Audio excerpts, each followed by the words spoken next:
doing here. This is a building that used to be a meat packing plant, a pork packing plant. It was built in 1925, most of it. And this is the first true vertical farm anywhere. So we're growing on multiple levels of the building.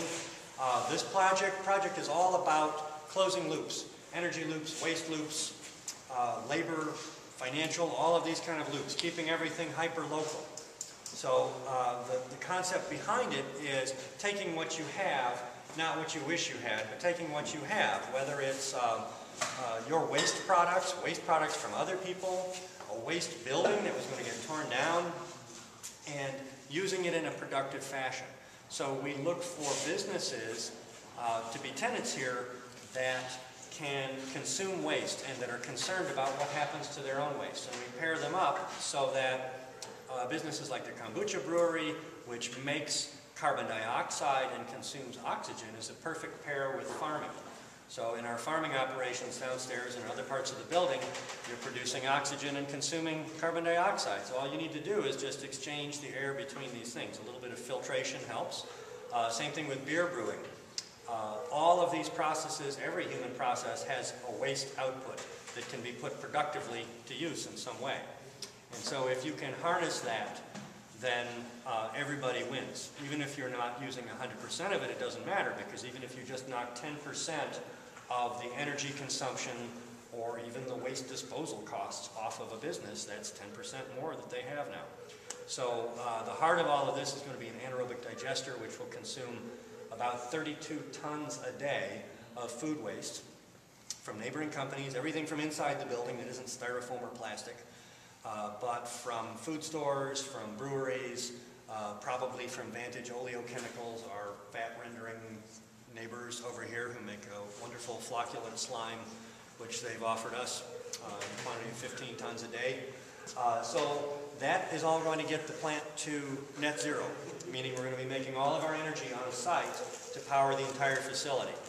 So one of the other points of all this is to prove that you can take something that was cast off. This building, when I bought it, was described as a strip and rip. You strip the stainless steel and the copper out and you rip it down. That was the perceived value. So you start with something that's cast off, you take other people's garbage, you end up doing energy-intensive businesses in it, like food production, and you do it at net zero, and you do it for very little money, and you've actually proved a real point there. And you know, one of our primary points is, if a group of creative, kind of crazy people can do this for very little money with other people's waste, what is corporate America doing, and why can't they shave 10, 20, 30, percent of their energy consumption off? And so that's what we're proving here. So come back sometime if you haven't taken a full facility tour. We're not going to do one tonight. It takes quite a while. But if you go to the website, plantchicago.org, you can see when those tours are and come and learn more. So I'll be standing around getting drunk.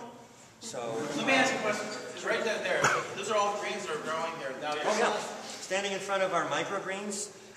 Some of the guys here, or Nick is back over there, and David here, operate the microgreens operation up on the 4th floor. And we've got 5 farms in the building now. Urban Canopy is one of them over here. And Greens and Gills in the basement, Sky Greens, Pleasant House Bakery at the far end. They have a restaurant on 31st and Morgan that's fabulous. And they grow a lot of the produce that they put into their foods at the restaurant on site, both outside, and now they're starting to, they're getting ready to grow inside. We'll have about 32,000 square feet of indoor farms, 6,000 square feet of greenhouse on the roof, and another probably 1.5 acres of outdoor growing area. And then we've got about, there will eventually be about 30,000 square feet of food business incubator space. So, and the rest of the building will be devoted to education and common areas, energy production, that kind of thing. So, all right, thanks for coming. And,